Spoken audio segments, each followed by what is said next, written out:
These are principles that I don't think have to be that complicated. Principles that are characteristic of those who take the road less traveled, who are on the uncrowded mile. And here they are. If you can live them and practice them and work on them or help others to do so, perhaps we can collectively begin to counterbalance some of the negativity of those who can't make the distinction between falsehood and truth. Have a mind that is open to everything, attached nowhere. Go through life with an idea that anything is possible. Don't die with your music still in you. Listen to the voices you hear, regardless of what others may say. Remember, you can never give away what you don't have, so if you're looking for love, don't look in all the wrong places. Look inside, give it away, and you'll attract it into your life. Embrace silence. Know that God's one and only voice is silent, and all of your creativity and all that you are destined to be able to do here when you showed up with this heroic mission is in the void. It's in the silence, and it will come out of that silence. Give up your personal history. Don't be attached to all that has happened in the past. It's just a wake. It's just a trail that is left behind. And the wake can never drive the boat. Remind yourself always that whatever problems you have, you can't solve them with the same mind that created it. Rewrite your agreement with reality. Make anything your possibility. Rid yourself of all of those resentments that you justify. There are no justifiable resentments. They will all destroy you. Treat yourself as if you already were what you would really like to become. Act it out. See yourself as having abundance. See yourself as being healthy. See yourself as being happy. See yourself playing that trumpet, and you won't be able to do anything else. Treasure your divinity. God doesn't make any junk. And finally, remind yourself that to be wise is to avoid all thoughts which weaken you. And every thought you have does one or the other, will either weaken or strengthen you. I think of those who don't recognize this great power, this force that is in everything and everyone, that opens the flowers and allows the butterflies to flap their wings, and who thinks it's all some great big accident. I love this story of the Buddha. And the Buddha is traveling, and everywhere he travels, he encounters criticism and hate and disrespect from all of these people who have done nothing but choose to see if they can bring him down. And always he responds with peace. Always he responds with love. And after 3 or 4 days of seeing these people continuously harassing him and ridiculing him and finding fault with him and being ugly and so on, his devotees say, how can you do that? After 3 days of nothing but receiving that kind of energy, you still always have love. And the Buddha answered his question with a question. He said, if someone offers you a gift and you do not accept that gift, to whom does the gift belong? And what he's saying is, if someone offers you a gift of their negativity, of their lower energy, of their criticism, of their hatred or whatever, and you simply don't accept it, who owns it? And if they own it and it's theirs, why would you allow yourself to be upset, depressed, stressed, hurt by something that is owned elsewhere? That's all you have to remind yourself of. And you'd be surprised. You know, it's a good thing to work on. It's a good thing to practice, especially if you have kids, because, boy, they give you so many opportunities to do this, where you can work at seeing if you can change that energy around, if you can make it go from low to high. Just see if you can raise it just ever so slightly. All of you instinctively know how to do it, because you're born with that quality. It's just that we've lost it when we took on the ego. Thank you, and God bless you. One of the nicest things about the universe is that it pays the highest interest rate of any bank on our planet. The universe gives 20 to 25% interest. If you send out $1,000 worth of love, you get back about $1,300 every time. You get your 1,000 back just to prove that what goes around comes around. And then you get a bonus. And the bonus is there just to remind you, this is the way to behave toward everyone. When you give something out into the universe, you get it back. In the simplest form, if somebody's walking down the street with a scowl on their face and you say, "Good morning, how are you this morning? Here's a newspaper for you," or whatever it is, and you just say something pleasant and loving and nice, you will see something pleasant and nice come back to you most of the time. If you don't, then that's a test. That's not a, "See, I told you it's not right." That's just your test.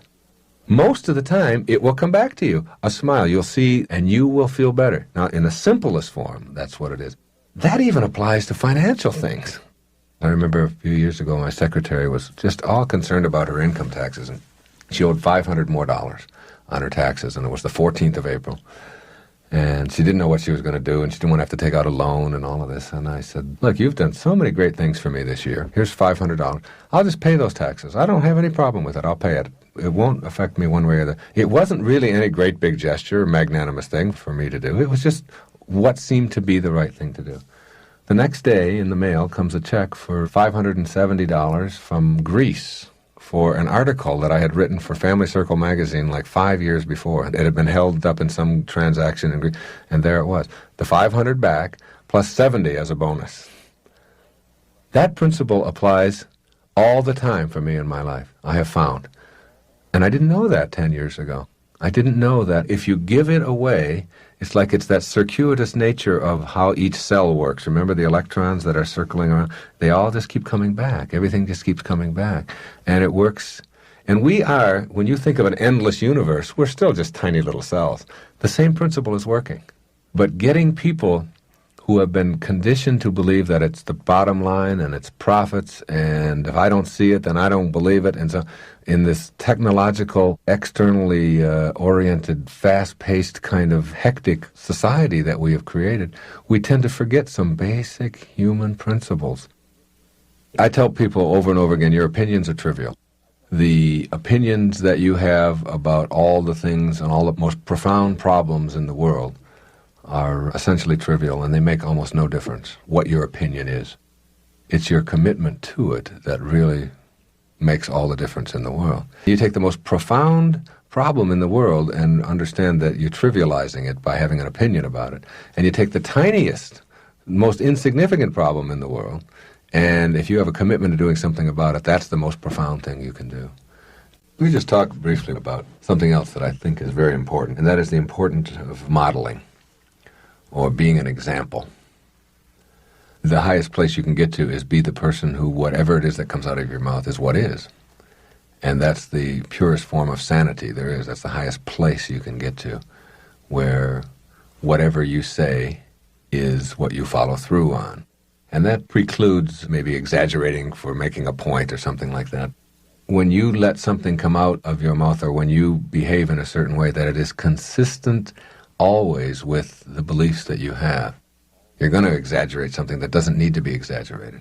And you stop yourself. This is the place I'm at now in my life, where I'm trying to do this more and more, working at this, where I might have just exaggerated by a number or something. 2 million books were sold last week instead of 150,000 or whatever it is. And stop yourself. Like the need to distort your reality. Where does that come from? Why do you need to do that? No one cares. It doesn't make any difference. So that when you're doing that, usually if you're lying in any way, you know when you're doing it that it's a distortion. And after a while, if you distort enough, it becomes a habit. And correcting that habit and really going to work on that, whether you call it integrity or whether you call it the ability to live by example, and being a model, like with your children, it's so important to live what it is that you say rather than to be something different for them or try to pretend that you're something different than you are. I don't just get up in front of an audience, or I don't just sit down and write about something that's nice for you, but I don't have to do that. I am it. And what I've written in Gifts from Icus and The Sky's the Limit, particularly, and the Raising Children book, is what I am living each day of my life. Getting yourself to that point, that important integrity point, where what comes out of you is exactly what is in the world, and that if you're going to try to be persuasive or be a leader or make a difference in the world, then you do that by modeling, by providing an example up and down the line. And anytime you detract from that example, then you are not being authentic. And being authentic is a part of being enlightened, and it's very important to have that concept down cold. You can't be cheating on your income tax and punishing your children for being dishonest and be an authentic, enlightened person at the same time. You can't be blowing cigarettes in their face and telling them about the evils of addiction and be an enlightened, authentic person. Step 1. Identify your intention verbally and in writing, and develop a deep yearning for it. When you create a great longing for the experience of a peaceful family, everything will begin to happen to fulfill this yearning spontaneously and naturally. Rather than praying to a saint or God for a miracle, pray for the miracle of the inner awakening, which will never leave you. Step 2. Intend for all of your relatives what you intend for yourself. When anyone criticizes, judges, acts angry, expresses hatred, or finds fault with you, they're not at peace with themselves. Want this peace for them even more than you desire it for yourself. Let me say that again. Want this peace for them even more than you desire it for yourself. This doesn't require words or actions on your part.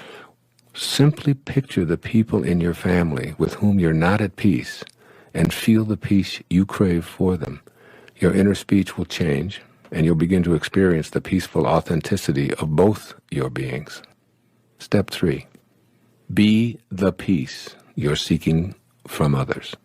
If peace is missing in your relationships with your family, it means that you have a place within you that's occupied by non-peace. Say a friendly hello to the non-peace and then let it go. You're sending a peaceful feeling to the non-peace feeling. The lower energies you're experiencing will be strengthened by your peaceful hi or hello and eventually vanish as the divine grows within you. The way to this peace is through any form of quiet and meditation that works for you. Even if it's only a 2-minute respite during which time you're silent, concentrate on the name of the divine or repeat the sound of ah as an inner mantra. Step 4. Match up with the 7 faces of intention. If you've forgotten what the universal mind of intention looks like, it's creative, kind, loving, beautiful, always expanding, endlessly abundant, and receptive to all of life. This kind of spiritual energy will be transformative, not only for you, but also for your relatives. Your intention to be in peaceful relationships is now taking form, first in your mind, then in your heart, and ultimately, it will materialize. Step 5. Review all of the obstacles that have been erected on your path to familial peace. Listen to any inner dialogue that focuses on your resentment of others' expectations for you. Remind yourself that when you think about what you resent, you act upon what you think about, while simultaneously attracting more of it to yourself. Examine your energy field for your tendency to react to lower energies with more of the same, and give your ego a reminder that you'll no longer opt to be offended or need to be right in these relationships. Step 6. Act as if. Begin the process of acting as if what you intend to manifest is already true. See everyone in your family in the love and light that is their true identity. When someone asked Baba Muktananda, a great saint in India, "Baba, what do you see when you look at me?" Baba said, "I see the light in you." And the person responded, "How can that be, Baba? I am an angry person. I am terrible. You must see all of that." Baba said, "No, I see the light." This story is told by Guru Mai in a wonderful book called Kindle My Heart. So see the light in those others and treat them as if that's all you see. Step 7. Detach from the outcome. As long as you remain connected to intention and radiate outward the high energy, you've achieved your peace. It's not your place or your purpose to make everyone else in your family think, feel, and believe as you do. The likelihood is great that you'll see dramatic changes in your relatives as you teach them with your own persona how you intend to be treated. But if they don't change, and if they continue their non-peaceful ways, let go of your need to see them transformed. By letting go, you guarantee your own peace, and you dramatically increase the odds of helping others to do the same. Step 8. Affirm, I attract only peace into my life. Say it over and over again. I attract only peace into my life. I say this silently to myself as an absolute truth with unbending intent on my part, and it works for me almost all the time. People respond to me with smiles, acknowledgments, friendly gestures, and kind greetings all day long. I also remind myself of the cogent observation from A Course in Miracles when I feel other than peaceful in any given moment with my family. They say in A Course in Miracles, I can choose peace rather than this. Step 9. Hold no grudges and practice forgiveness. The key to having peace in all of your family relationships is forgiveness. All of your relatives are simply doing what they've been taught to do over a lifetime, and the lifetimes of many of their ancestors. Shower them with understanding and forgiveness from your heart. And finally, step 10, as always, be in a state of gratitude. Rather than being in a state of non-peace concerning any family members, say a prayer of gratitude for their presence in your life and all that they have come to teach you. These are the 10 steps that you can practice each day as you work toward the absolute knowing that this intention will manifest for you. Remind yourself on a daily basis that you can never remedy a bad relationship by condemning it.